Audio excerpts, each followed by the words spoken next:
మీరు మీ అభిమాన shows and serials TV కన్నా ముందు ఈటీవీ విన్ యాప్ లో చూడండి. Download and subscribe to ETV win app. 99 రూపాయలు మాత్రమే.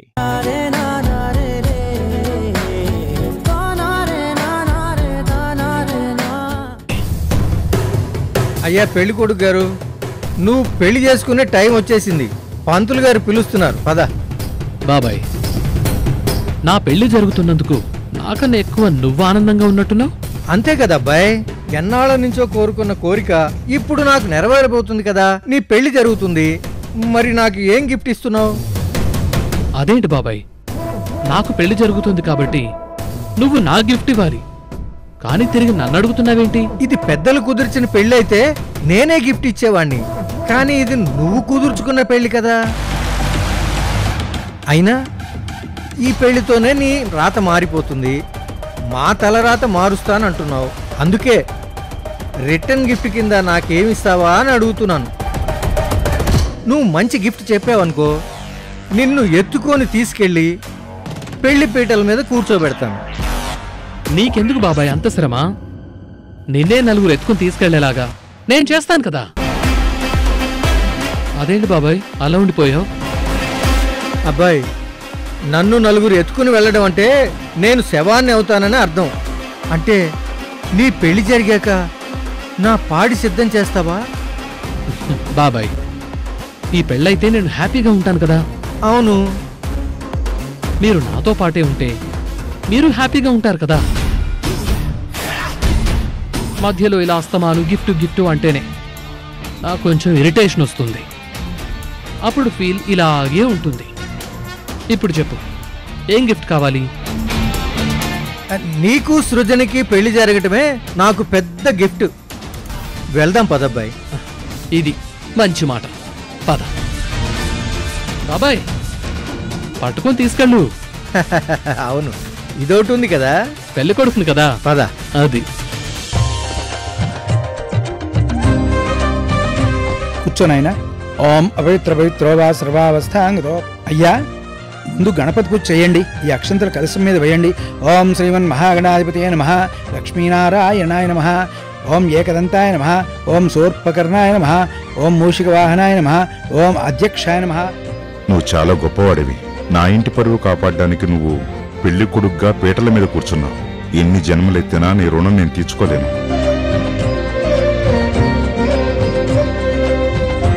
అమ్మా, పెళ్లి కుమార్తెను తీసుకురండి. యశోదా, తారకు చెప్పి సృజన్ తీసుకురమ్మను. అలాగే అన్నయ్య. ఓం సహస్రశీర్ష పురుష సహస్రాక్ష సహస్రపాత్ స భూమిం విశ్వతో భృత్వా అత్యధిష్ఠదశాంగుళం. సృజన, ఇంకా ఇక్కడే కూర్చున్నావేంటి? ఈరోజు నీకే పెళ్ళి, నాకు కాదు. పంతులు గారు రమ్మంటున్నారు, వెళదాం పద. అదేంటి సృజన, కాసేపట్లో నీ మెడలో తాళి పడబోతుంది. ఇప్పుడు ఇలా కన్నీళ్లు పెట్టుకుంటే ఎలా? నీ బాధ మాకు తెలుసనుకో, కానీ మీ నాన్నగారు ఏం చేసినా నీ మంచికే చేస్తారు కదా. నువ్విలా బాధపడకూడదు. వెళ్దాంరా. తారా, నువ్వైనా చెప్పు. సృజన, జరిగేది మనం ఆపలేనప్పుడు జరుగుతున్న దానికి తలవంచడం తప్ప ఏం చేయలేం. ఏం జరిగితే అదే జరుగుతుంది, పద.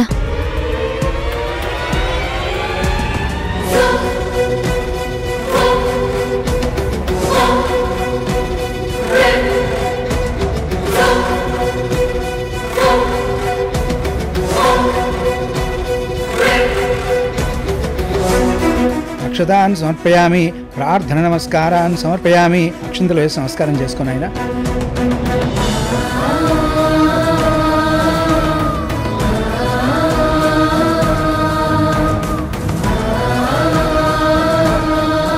ఓం శ్రీమన్మహాగణాధిపతయ నమః, లక్ష్మీనారాయణాయ నమః. ఓం హిరణ్యవర్ణాం హరిణీం సువర్ణరజిత శ్రియాం. సృజన, ఇప్పుడు నువ్వు కన్నీళ్లు పెట్టుకున్నా తర్వాత నేను నిన్ను పూర్తిగా మార్చుకుంటాను. అరుణాం కరుణాతరంగితాక్షీం జ్యోతపాశాంకుశపుష్పబాణచాపాం అణిమాదిభిరాప్తాం మయూఖైః అహమిత్యేవ విభావ్యే భవానీం ధ్యాయేత్పద్మాసనస్తాం వికసితవదనాం పద్మపుత్రాయదాక్షీం హేమాభాం పీతవస్త్రాం కరకలితలసిద్ధేం వస్త్రాంబరాంగీం సర్వాలంకారయుక్తాం సతమోపయదాం భక్తనం రాం భవానీం శ్రీవిద్యాం శాంతమూర్తిం సకల శోభితాం సర్వసంపత్ప్రదాత్రీం అత్యంత తీసుకోమా. బాబు జీలకర్ర బెల్లం పెట్టాలి, చేతులు చాచండి.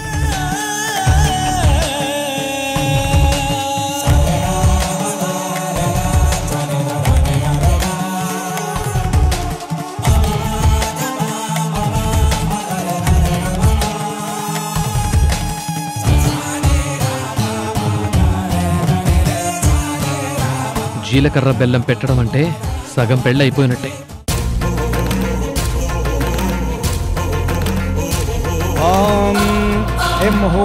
ముహూర్తోస్తు ముహూర్తకాలే సూర్యాదీనాం నవానాం గ్రహాణాం అత్యంతానుకూల్యత ఫలసిద్ధిరస్తు. తదేవ లగ్నం సుదినం తదేవ తారాబలం చంద్రబలం తదేవ విద్యాబలం దయోబలం తదేవ విద్యాబలం దయోబలం తదేవ లక్ష్మీపతేంద్రియే స్మరామి విద్యాబలం దయోబలం తదేవ లక్ష్మీపతేంద్రియే స్మరామి. ధ్రువం తే రాజా వరుణో ధ్రువం దేవో బృహస్పతిః ధ్రువం తేంద్రశ్చాగ్నిశ్చ రాష్ట్రం ధారయతాం ధ్రువం. చూడు సృజన, ఇది నాకు ఇష్టం లేదు, కానీ తప్పేలా లేదు. తప్పించాలని ఎంతో ప్రయత్నం చేశాను, కానీ ఏం చేయలేకపోయాను. అది నువ్వు అర్థం చేసుకుంటే చాలు.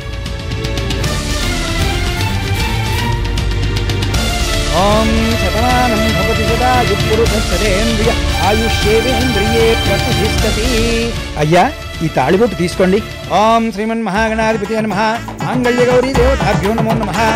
మాంగళ్యధారణ శుభ సమయే సూర్యాదీనాం నవానాం గ్రహాణాం అత్యంత ఆనుకూలిత ప్రసిద్ధిరస్తు. నేననుకున్నది జరిగిపోతోంది. తాళి నా చేతికొచ్చింది. ఇంకా తన మెడలో 3 ముళ్ళు వేయటమే మిగిలింది.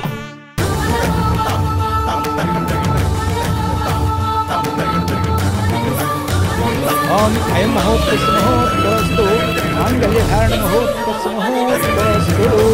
ఓం మాంగళ్యం తంతునానేన మమ జీవన హేతునా కంఠే బధ్నామి శుభగే త్వమేవ శరదాం శతం. అమ్మయ్య, మొత్తానికి వీళ్ళ పెళ్ళైపోతుంది. అబ్బాయే మన చేతిలో ఉన్నాడు కాబట్టి ఇక మనం ఆడింది ఆట పాడింది పాట అవుతుంది. అందుకే కదా వీడి పెళ్లికి మనం ఇంతలా సపోర్ట్ చేసింది. వీడు వేసే కుళ్ళు జోకులన్నీ వింటూ మనం నవ్వుకుంటూ వాడినెందుకు సపోర్ట్ చేసాం? దీనికోసమే కదా. అయం ముహూర్తస్య ముహూర్తోస్తు ఓం మాంగళ్యం తంతునానేన మమ జీవన హేతునా. ఆగండి.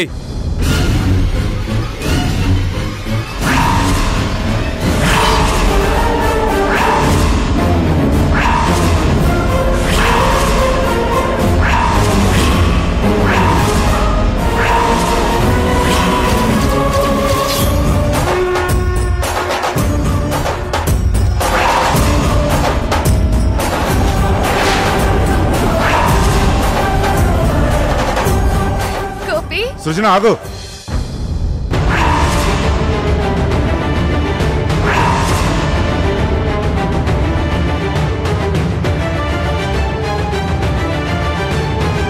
సృజన నేను ప్రేమించుకున్నాం. ఆ ఇద్దరికి పెళ్లి చేస్తామని మీరు మాటిచ్చారు. ఇప్పుడు మీ మాట మీరు తప్పుతారా? నేను మాటిచ్చాను, నిజమే. నువ్వు మంచివాడివనుకుని మాటిచ్చాను. నీ అమాయకమైన మొహాన్ని చూసి నా కూతురి జీవితం బాగుంటుందని మాటిచ్చాను. కానీ నువ్వు ఒక క్రిమినల్ వని, ఒక పెద్ద స్మగ్లర్ వని, జైలు జీవితం అనుభవించి వచ్చావని, ఇప్పుడు కూడా ఒక హత్య చేసి జైల్లోనే ఉన్నావు నువ్వు.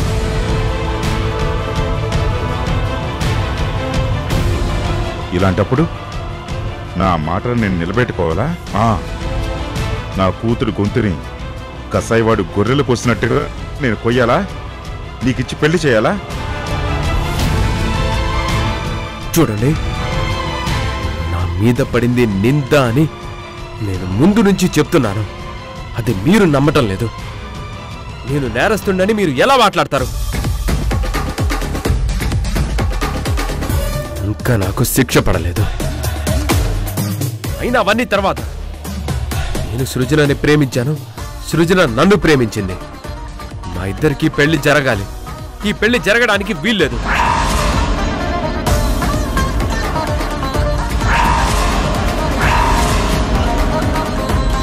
సృజన, నేను నీ కోసం వచ్చాను.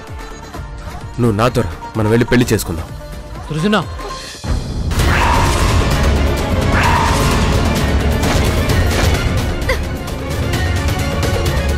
ఆగు. ఏంటి సృజన నువ్వు చేస్తున్న పని? మీ నాన్నగారు మాట కాదంటావా? ఆయన పరువు తీస్తావా? ఒక క్రిమినల్ని పెళ్లి చేసుకుంటావా? ఏయ్ ఏయ్ ఏయ్ ఏయ్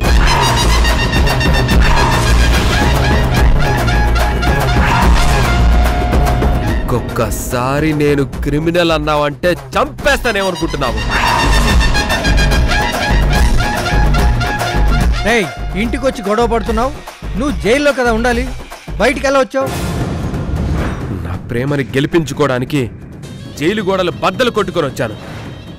జైలు నుంచి తప్పించుకొని వచ్చాను. నేను మనసారా ప్రేమించిన నా సృజనని ఈ శ్రీకర్ పెళ్లి చేసుకుంటానంటే నేనెందుకు ఊరుకుంటాను? అందుకే సృజనని నేను తీసుకెళ్ళడానికి వచ్చాను. చూడు గోపి, నీ ప్రేమని నేను ఒప్పుకుంటాను. నీ ప్రేమ గెలిపించాలని మేం కోరుకుంటాం. కానీ నువ్వు ఇలా జైలు నుంచి తప్పించుకుని రావడం మంచిది కాదు. నువ్వు నిర్దోషిగా నిరూపించుకుని బయటికి రావాలి. అప్పుడే నీ నిజాయితీ బయటకు వస్తుంది. నేను నా నిజాయితీ నిరూపించుకోవడానికి ఇక్కడ సమయం ఎవరిస్తున్నారు?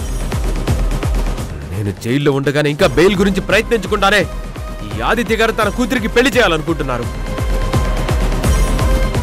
శ్రీకర్ ఏమో పెళ్లి చేసుకోవాలనుకుంటున్నాడు. సృజన గొంతు కొయ్యాలనుకుంటున్నారు. అందుకే నా సృజన కోసం వచ్చాను.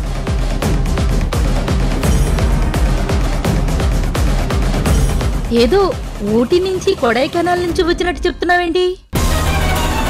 నువ్వు వచ్చింది జైలు నుంచి. జైలు నుంచి వచ్చి నీకు మా ఇంటి పిల్లని ఎలా ఇస్తావు? సృజన నాది. నా సృజనని ఇంకొకరికి ఎలా ఇస్తారు?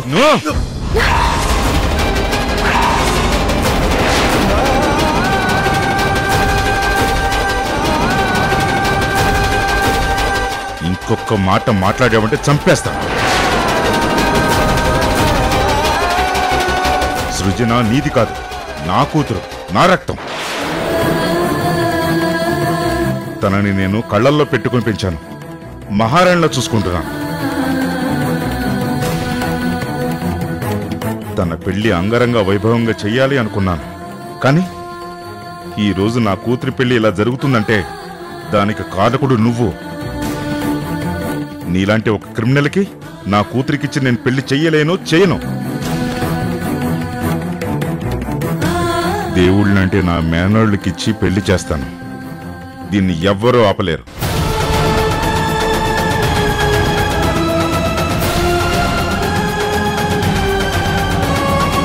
సృజనని ఇంకొకరికి ఇచ్చి పెళ్లి చేస్తానంటే నేను కూడా చూస్తూ ఊరుకోను.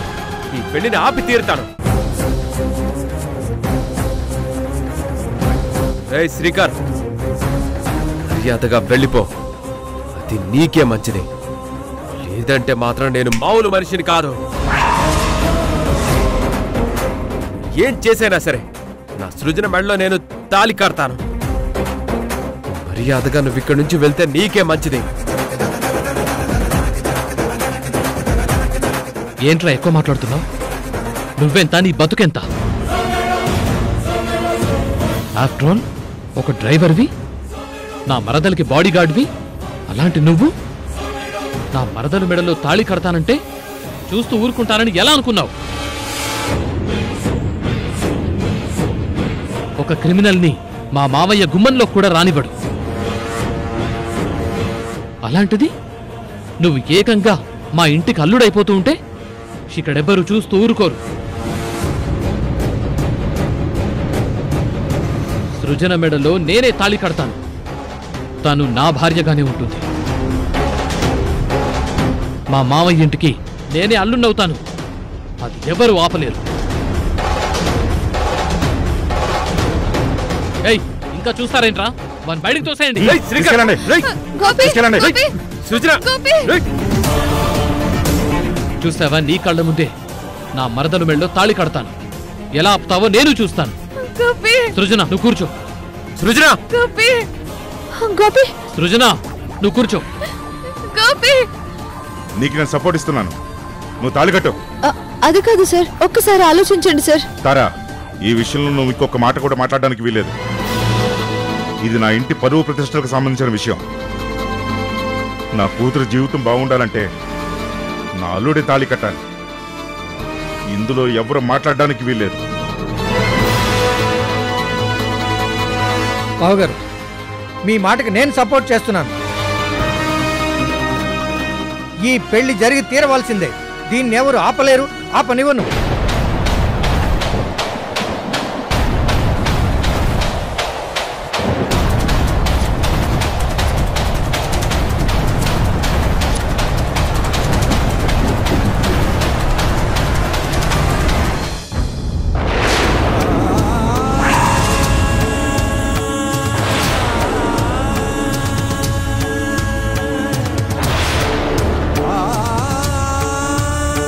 అయిపోయిందిరా.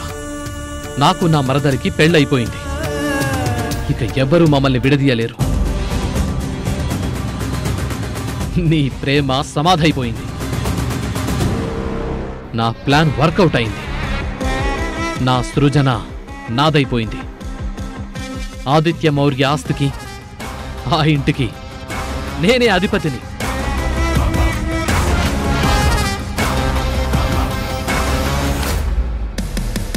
ఇంకా నా మాటే శాసనం. నా మాటే శాసనం. నా మాటే శాసనం. నా మాటే శాసనం. ఈ సామ్రాజ్యానికి నేనే అధిపతిని. నన్నెవరూ ఆపలేరు. నేనే అధిపతిని. నేనే అధిపతిని. అబ్బాయి,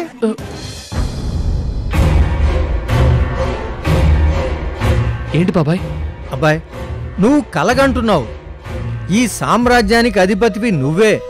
కాకపోతే ఇప్పుడు అక్కడ పెళ్లి జరిగి సృజన మెడలో 3 ముళ్ళు పడ్డాకే. పెళ్లిపీటల దాకా వచ్చింది బాబాయ్. తాళి కట్టడం ఆలస్యం. నీకో విషయం తెలుసా? సరిగ్గా నేను తాళి కట్టే సమయానికి ఆ గోపి వచ్చాడు. వాడి ముందే సృజన మెడలో తాళి కట్టాను. వాడు రగిలిపోతున్నాడు. దీన్నే పగటి కలలు అంటారు. నిజంగా అలా జరగాలని లేదుగా. ఏంటి బాబాయ్, ఏదో వెటకారంగా మాట్లాడుతున్నా? వెటకారం కాదు బాబు, నీ మీద మమకారంతో చెప్తున్నాను. మనం కలలు కనకూడదు. కన్న కలలు నిజం చేసుకోవాలి అంటే నువ్వు అర్జెంటుగా పీటల మీద కూర్చొని సృజన మెడలో తాళి కట్టాలి. పంతులు గారు పిలుస్తున్నారు పద. అవును, గోపిగాడు కల్లోనే ఇక్కడికి వచ్చాడంటే పెళ్లి జరుగుతున్నప్పుడు నిజంగా వస్తాడేమో.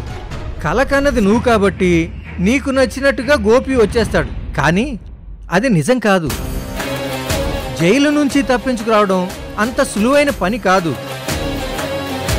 ముందు నువ్వు వచ్చి చక్కగా మీ మరదల మెడలో తాళి కట్టేశావనుకో, నీ కళ నా కళ అందరి కళ నెరవేరుతుంది.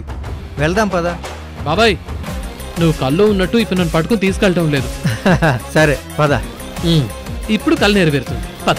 అలాగే.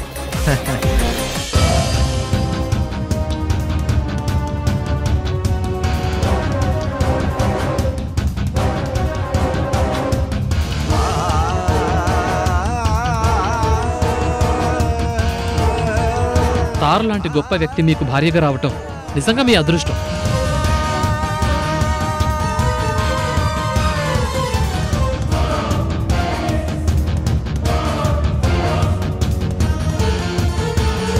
నా కాంతార జీవితం ఇబ్బందుల్లో పడకూడదని నేను నా ప్రేమని సమాధి చేసుకున్నాను. నాకు గతం గుర్తొచ్చినా సరే ఏమీ తెలియనట్టు నాటకం ఆడాను.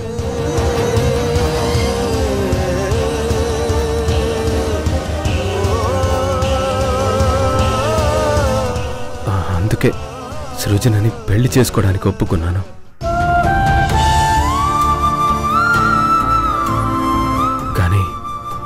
మనసంతా ఉన్న కాంతారాని మర్చిపోయి సృజనతో జీవితాన్ని పంచుకోలేను. అందుకే ఆ దేవుడు కూడా సృజనని నన్ను దూరం చేశాడు.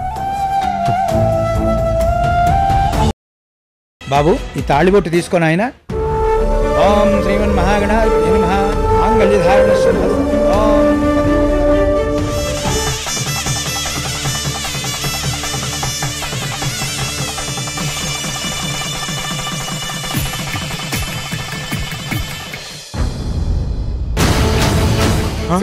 సృజన